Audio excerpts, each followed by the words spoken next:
Bom dia a todas, a todos. É um prazer enorme estar aqui, nesse belo dia chuvoso.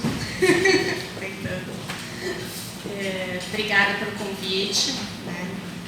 Vai ser excelente a gente poder ter esses subsídios coletivos aqui, a análise de conjuntura. Como são só 20 minutinhos, e me cabe falar sobre a América Latina, eu acho que todo mundo sabe que a América Latina e Caribe estão em chamas, né? Eu pensei em fazer o que eu fiz segunda-feira na Rural, que é falar sobre alguns alinhamentos gerais para a região, algumas ideias para reflexão, para que a gente possa ter aqui um diálogo legal de análise de conjuntura, mais do que detalhes de cada país. Se der tempo, eu entro nos detalhes, mas se vocês quiserem perguntar, já fica a dica sobre os detalhes de cada país, tá bom? Então, são basicamente 3 eixos que me parece importante enfatizar sobre a conjuntura atual na América Latina e no Caribe. Primeira questão que eu queria trazer para a gente debater é sobre o sentido histórico do que está ocorrendo nesse momento na nossa região, na nossa América. É claro que existem sempre uma multiplicidade de fatores quando a gente fala em sentido histórico, ainda mais que está todo mundo aqui fazendo graduação, pós. Eu acho que é importante a gente entender que não é sentido histórico de maneira mecanicista. Tentar identificar o sentido histórico de determinados processos não significa que eles tenham ocorrido a priori de maneira teleologicamente determinada por um grupo específico para se darem dessa maneira. Mas a gente pode ver no movimento da história qual é o sentido que eles vão assumindo. E me parece eu ter identificado esse sentido histórico como um sentido duplo. Isso que eu queria colocar. E é esse duplo sentido que a gente está vendo tanta resistência e tanta revolta hoje em dia na nossa região. Então, por um lado, a ofensiva da direita na América Latina cumpre o papel de reconfigurar a acumulação capitalista na região frente à crise que vem se desdobrando desde 2007 e 2008. O que isso significa? Significa, como a gente sabe, que o capitalismo, quando tem crises orgânicas profundas, que se generalizam para vários âmbitos, e esse é o caso, a gente está vivendo uma crise não só econômica, mas é uma crise política, uma crise ambiental, uma crise inclusive dos valores da modernidade, uma crise profundíssima. Então, para manter a acumulação capitalista, é necessário uma superação conjuntural dessa crise que reconfigure essa acumulação, porque ela não consegue se manter nos mesmos moldes, uma vez que ela é uma crise justamente destes moldes. E o bloco no poder, que estava ocupando o governo na maior parte dos países latino-americanos e caribenhos, até pelo menos 2009, que é quando começa a nova onda de golpes na América Latina, se a gente for colocar após o golpe do Haiti, que foi o primeiro, na verdade, 2004 e 2005, esse bloco no poder não permitia que a reconfiguração fosse feita com a velocidade necessária. Não é que ela não estava sendo feita. Ela estava sendo feita e, inclusive, alguns governos da região caíram, estávamos até conversando lá embaixo, caíram por pretender que fazer determinadas conciliações ia colocar eles no clubinho, no clubinho da elite, no clubinho da direita, e foram conciliando, concedendo, e no final das contas caíram de tanto que concederam. Mas, de toda maneira, não estava sendo feito com a velocidade necessária. Então, o primeiro sentido dessa ofensiva na nossa região é aumentar a velocidade da reconfiguração. Vou caracterizar brevemente, porque eu já falei 4 minutos essa reconfiguração, só para a gente pensar um pouquinho. Me parece importante, eu divido didaticamente o neoliberalismo em 5 momentos. Talvez seja reducionista, mas eu acho que é legal para o debate. E a gente estaria vivendo um 5º momento agora, um novo momento, que talvez até abra espaço para algo realmente novo, não sabemos, a luta de classes vai dizer. Como que isso vai se aprofundar. Mas o neoliberalismo surge, as primeiras experiências são justamente na América Latina e no Caribe. Então ele vai ser implantado através de governos ditatoriais. A primeira experiência, acho que todo mundo sabe, é justamente o Chile, e tem total relação com a explosão social que o Chile está vivendo nesse momento. Então foi com o golpe do Pinochet. Depois vieram os golpes no Uruguai e na Argentina, em 1976, e essas são as primeiras tentativas de implantação do neoliberalismo. Não há tempo para a gente definir o que o neoliberalismo é, mas eu gostaria de frisar algumas coisas que ele não é, que eu estou vendo que tem bastante gente aí anotando. Ele não é um conjunto de políticas. Isso é bem importante. Sejam políticas sociais, políticas externas, políticas econômicas, apesar dele presumir um conjunto de políticas. Ele não é, portanto, um modelo alternativo que você vai ali, tipo na prateleira do supermercado, você escolhe, não, eu quero esse modelo, não, eu quero aquele modelo. Né? Porque o neoliberalismo ele é a forma concreta pela qual o capitalismo vai se reproduzir, né? O capitalismo de maneira multidimensional. É claro que o capitalismo tem características que são universais a qualquer época e a qualquer local, mas ele vai se transformando historicamente. Tem características que são particulares, né, de determinadas épocas, de determinados locais. O neoliberalismo compõe um conjunto de determinações da acumulação capitalista, da reprodução capitalista no sentido mais amplo, na nossa época histórica, a partir da crise que se desdobrou na década de 70. Então, ele é a maneira pela qual o capitalismo vai seguir sobrevivendo a partir dessa crise. De modo que essa primeira etapa dessas experiências, ela não pode ainda se aprofundar ali na década de 70, porque o capitalismo ainda está em crise. Né? A economia mundial ainda não se reconfigurou. Ela vai começar a se reconfigurar com base na alta da taxa de juros dos Estados Unidos, com base no novo papel do capital fictício, na mercantilização de uma série de direitos, no aumento das taxas de exploração para garantir esse aumento da apropriação via capital fictício, etc., etc., na década de 80. Então, a década de 80 é quando efetivamente, eu chamo de um segundo momento, é quando efetivamente a acumulação capitalista vai começar a se reconfigurar. Mas aí tem um elemento bem importante para a gente entender o sentido do momento histórico, que é o seguinte: não dá para imaginar a dialética da acumulação capitalista separada da dialética da luta de classes. E isso é chave, né? Porque o fato de que esteja em crise significa que alguma mudança tem que acontecer, mas ninguém tem bola de cristal e a história não está decidida a priori. A gente não sabe para que lado a mudança acontece. A história é feita de gente. A história é feita das mulheres e dos homens concretos que estamos vivos fazendo a história o tempo todo. Então, não é uma coincidência que o consenso de Washington e a queda do campo socialista sejam praticamente do mesmo dia, praticamente. Tem um espaço aí, acho que não dá nenhum ano entre uma coisa e outra. Então, quando termina a Guerra Fria, quando cai o campo socialista, com todas as contradições que a gente poderia debater, né? Mas quando essa alternativa concreta ao modo de produção capitalista como tal perde a vigência simbólica e perde a possibilidade de radicalizar lutas da classe trabalhadora e dos povos do mundo ao redor do mundo, o capitalismo pode avançar com essa nova maneira da acumulação capitalista, né, que é o neoliberalismo.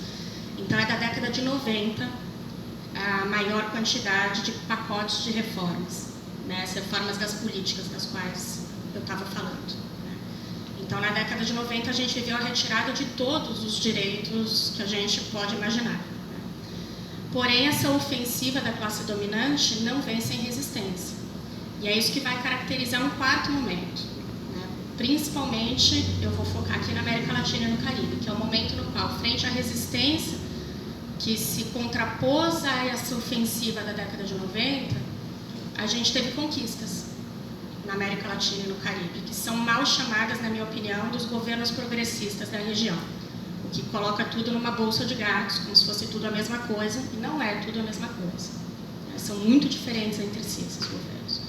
De toda maneira, são governos que conseguiram se contrapor a essa ofensiva da classe dominante, mas só numa certa medida, né? Porque, por mais que eu admire o López Obrador nesse momento, por exemplo, não sei se todo mundo acompanhou, o López Obrador, que é o novo presidente do México, decretou o fim do neoliberalismo no México, né, esse ano.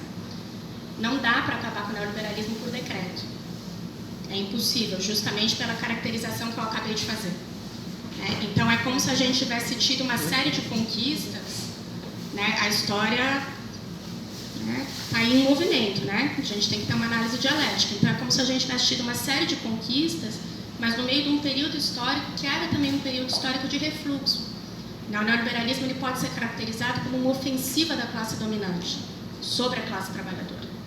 Politicamente ele é isso, ele não é só uma reconfiguração da acumulação capitalista em abstrato, ele é uma ofensiva da classe dominante. E a gente teve conquistas dentro dessa ofensiva, portanto permeadas das contradições de estarem dentro dessa ofensiva. E justamente essas contradições vão estourar, né, quando a crise desta forma de acumulação para a forma de acumulação neoliberal se desdobra. Então, a forma de acumulação neoliberal vai entrar em crise abertamente generalizada, né? Teve várias crises antes, mas abertamente generalizada. Eclode em 2008, né? A crise, e vai se desdobrando. Em relação à América Latina, a crise não chega imediatamente, né? Acho que os colegas da mesa vão falar, mas a crise passa dos Estados Unidos primeiro para a Europa, da Europa para a China e da China para nós. Né? Então, vai chegar com muita força aqui na América Latina e Caribe por volta de 2013. De modo que é errado a gente caracterizar que uma crise política nos nossos países precipitou uma crise econômica. Às vezes a gente fala a coisa política está tão bagunçada que isso gera crise econômica. É o contrário. Foi o aprofundamento da crise econômica que aprofundou e precipitou a crise política. Né, porque a gente tinha governos que propunham pactos de conciliação de classes em distintas medidas. E o pacto de conciliação de classes não é viável sem um excedente econômico que justamente o viabiliza. Né, no momento da crise, você tem que escolher. Não dá mais para agradar o boi e o urubu ao mesmo tempo. Você tem que escolher ou o boi ou o urubu. Né, alguns governos radicalizaram e escolheram cada vez mais o boi. Né, e tiveram que e cada vez mais se colocando numa perspectiva à esquerda, né, com menos possibilidade de fazer transformações efetivas, mas com uma radicalização do discurso. Né. Esses governos, queria frisar aqui, que foram os últimos a cair ou ainda não caíram. Né. A Bolívia caiu agora, a Venezuela segue aí aos trancos e barrancos. Tá. Outros governos foram aumentando a velocidade das concessões feitas para a burguesia. Então, ok, esse é o primeiro ponto. Essa reconfiguração que entraria num quinto momento do neoliberalismo, ela vem, portanto, num momento de ofensiva ainda maior da classe dominante sobre a classe trabalhadora.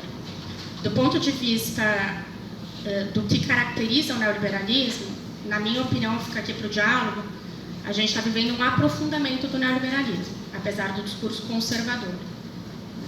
Eu não vejo uma contradição antagônica entre conservadorismo e liberalismo. A gente pode debater isso a seguir. Me parece, inclusive, que o conservadorismo vai acirrar a divisão racial, sexual, internacional do trabalho e vai aprofundar a acumulação de capital dentro de uma forma neoliberal. Então, o principal é modificar as relações de trabalho. A gente está vivendo aí a uberização, que eu tenho chamado de trabalho sem emprego. No Brasil são 4 milhões de trabalhadores e trabalhadoras nessa situação. Se a gente fosse juntar todas essas empresas aí, Rappi, Uber, etc., é o maior empregador do Brasil, juntas. É muito maior do que os Correios, que chamam aí de cabide de emprego, enfim. É muita gente, 4 milhões de empregos, né? Sem emprego. 4 milhões de assalariados disfarçados. E com isso a reconfiguração de tudo que tem a ver com essas relações de trabalho, né? Então, o sistema de pensões, a mercantilização de todos os direitos, o sistema educacional, o fim da seguridade. Todos os países da América Latina e do Caribe estão atravessando isso. Os que já tinham feito essa mercantilização estão aprofundando, e os que ainda tinham alguns serviços públicos como garantia de direitos, que é o caso do Brasil, estão privatizando. Então, o segundo sentido, eu falei que era duplo, tem a ver com a dimensão geopolítica da crise. Isso é bem importante da gente entender se a gente fala de América Latina. A dimensão geopolítica da crise está radicada, aí a gente poderia debater, mas ela está radicada no fato de que os Estados Unidos, do ponto de vista da produtividade, não estão conseguindo concorrer nesse momento com a China. E os Estados Unidos talvez estejam perdendo a liderança, inclusive do ponto de vista militar. Se a gente for ver no mundo onde Estados Unidos e China estão enfrentados diretamente, a China em aliança militar com a Rússia, os Estados Unidos não estão conseguindo ganhar, nem na Ucrânia, no momento na Venezuela tampouco, né? Na Síria certamente não. Então, isso é uma crise geopolítica. E a mudança nos blocos de poder aqui na América Latina e no Caribe tem a ver também com o alinhamento total dos nossos países e da nossa região aos Estados Unidos na disputa geopolítica com a China. E isso é uma dimensão que a gente não pode perder de vista de maneira alguma, porque a América Latina e o Caribe são historicamente a reserva geoestratégica dos Estados Unidos para a acumulação capitalista, tanto em termos de força de trabalho, quanto de recursos, né, matérias-primas, mercados, tá? Então, os Estados Unidos não conseguem sobreviver nesse momento se eles não enquadrarem a América Latina e o Caribe. E aí eu passo com isso para o segundo ponto. Diz que são 3, mas os 2 últimos são bem rapidinhos, porque é o primeiro que eu queria me espraiar mais, tá? O segundo ponto tem a ver com a gente caracterizar, então, como que se dá essa mudança de blocos no poder na nossa região. Tá? Se a gente já entendeu mais ou menos qual é o sentido, como que vai se dar essa mudança, para depois no terceiro ponto entender as resistências, né? Eu acho importante remarcar que essa mudança responde tanto a fatores internos quanto a fatores externos. Porque as análises, muitas vezes, deixam de lado um desses 2 conjuntos. Né? Quando eu falo da importância de você enquadrar você nos Estados Unidos, né? Quando eu falo da importância dos Estados Unidos enquadrarem a América Latina e o Caribe na disputa geopolítica com a China, isso pode passar a impressão, então, que a gente teve golpes de Estado impostos desde fora, que não tem nada a ver com as nossas contradições internas, o que não é verdadeiro. Porque a forma dos golpes de Estado e a nova forma dos golpes de Estado nos nossos países tem tudo a ver com as contradições e os limites daqueles governos dos quais eu estava falando anteriormente, que vão ser os governos que tiveram maior proporção de conquistas para a classe trabalhadora, talvez na história dos nossos países, certamente nas últimas décadas, porém permeados de contradições por conta da conciliação de classes. Né? Então, me parece que dá para a gente identificar um novo corolário de política externa dos Estados Unidos. Fica aqui para o debate também. O que é um corolário de política externa? É como se fosse a receita dos passos que vão ser levados a cabo, né, por distintos organismos que realizam a política externa de um país em função de alguns princípios básicos, né? Do mesmo jeito que a gente teve durante o período que a gente chama de período das ditaduras militares do Cone Sul, a gente teve a doutrina de segurança nacional, me parece importante identificar que a gente tem agora uma nova doutrina, que está sendo estudada e não está bem nomeada ainda, mas é uma nova doutrina, né, que vai passar pela mesma base material da transformação das relações de trabalho, né, que é a base material da transformação das tecnologias de informação. É a mesma base material. Isso daqui é o que permite a transformação das relações de trabalho. E é o que permite também a transformação da política externa, tanto dos Estados Unidos, quanto da Rússia, quanto da China. Então, acho que é possível a gente identificar, sim, esses fatores externos, esses fatores internos. Eu gosto da caracterização da guerra híbrida, a gente pode debater um pouquinho mais, mas guerra híbrida significaria que, hoje em dia, a gente não tem só as guerras convencionais nas quais um país invade o outro, né? Existem várias formas de guerra. E fazem parte dessas formas de guerra a criação ou o aproveitamento de convulsões populares, fazem parte dessas formas de guerra o WhatsApp, o Facebook e a manipulação da informação, né? Fazem parte dessas formas de guerra a declaração de um governo paralelo auto-intitulado. Então, a gente poderia caracterizar que vários países da América Latina, nessa conceituação da guerra híbrida, estão em guerra hoje. É importante a gente entender isso. A Venezuela está em guerra. A Venezuela é um país cercado, a Venezuela é um país com acaparamento de alimentos, a Venezuela é um país que sofre exercício militar de avião toda semana. A Venezuela é um país que está enfrentando uma guerra. Ok, então fatores internos e externos. Tá? Os governos da região, portanto, eles podem ser divididos grosso modo, entre aqueles que propuseram uma conciliação de classes em maior ou em menor medida. E aí eu quero deixar para o diálogo também o papel subimperialista do Brasil na região. Está ocorrendo uma reconfiguração do subimperialismo brasileiro na região. O subimperialismo brasileiro, não só a gente chefiou a invasão do Haiti, né? Mas o subimperialismo brasileiro foi muito importante na hora de fortalecer propostas contraditórias como o Mercosul, por exemplo. Porque o Mercosul, ele ajudou a derrotar a ALCA, mas, por outro lado, ele ajudou a derrotar a ALBA, que era uma proposta liderada pela Venezuela, Cuba e Bolívia, proposta pelo Chávez, inicialmente, de comercialização e troca de bens para além da lei do valor. Né? Ou seja, trocar médico por petróleo fora da lei do valor, sem ser pelo valor de troca, sendo pelo valor de uso, o que cada país necessita. Isso é muito avançado.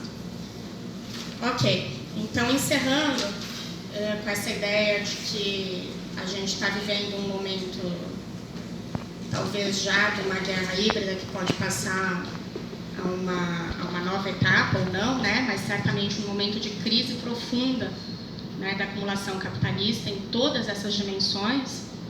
Eu queria falar que não dá para a gente caracterizar os levantes que a gente está vendo hoje em dia na América Latina e no Caribe todos da mesma maneira. Não dá para colocar tudo no mesmo saco e falar, bom, tem insurreição popular na Bolívia, eu apoio, tem insurreição popular no Chile, eu apoio. São completamente diferentes. Um está de um lado, o outro está do outro lado, tá? Dentro desse sentido histórico que eu estava falando. Aí, esquematicamente, eu dividi aqui em 6 grupinhos para a gente pensar, tá? 6 grupinhos de países. Num grupinho sozinha eu coloquei Cuba, porque é o único país socialista ainda da América Latina e do Caribe e está sofrendo uma enorme ofensiva. Esse ano se recrudesceu o bloqueio, né, através da lei Helms-Burton, e Cuba está sofrendo uma ofensiva e vai sofrer mais ainda se a Venezuela cair. Segundo grupinho, a gente poderia colocar Venezuela, Nicarágua e Bolívia, todos distintos entre si, mas são governos que propuseram algum tipo de transição para além do capitalismo, mesmo que não tenham conseguido realizar. Tá? Venezuela, a gente teve a tentativa de golpe de Estado esse ano, que vem desde 2016 se desdobrando. Bolívia, a gente teve um golpe de Estado bem sucedido, como todo mundo acompanhou. E a Nicarágua está bem difícil ali de se manter o governo. Terceiro grupinho, Haiti, Chile e Equador. Haiti, Chile e Equador caracterizam insurreições populares que têm, sim, um corte profundamente antineoliberal. Tá? Não necessariamente lideradas pela esquerda, por conta das contradições da esquerda convencional. Fica para as perguntas. Tá? Mas o Haiti, a gente ouve pouco aqui no Brasil, está desde fevereiro em insurreição popular exigindo a queda do presidente, né, e é uma insurreição que o governo não consegue controlar. O Chile a gente está acompanhando, já tem mais de 18 mil presos no Chile nesses 40 dias de insurreição. E o Equador foi mais ou menos contido com a direitização do governo Lenín Moreno, que foi ali absolutamente terrível. Quarto grupinho eu coloquei a Colômbia, só porque a gente ainda não sabe para que lado vai. Tá? A Colômbia está possivelmente entrando nesse grupo de Haiti, Chile e Equador. Né? A gente teve 2 greves gerais na última semana na Colômbia, toque de recolher na Colômbia, uma série de militantes presos. Isso é fruto do mal sucedido acordo de paz, que na verdade não realizou o prometido com a FARC.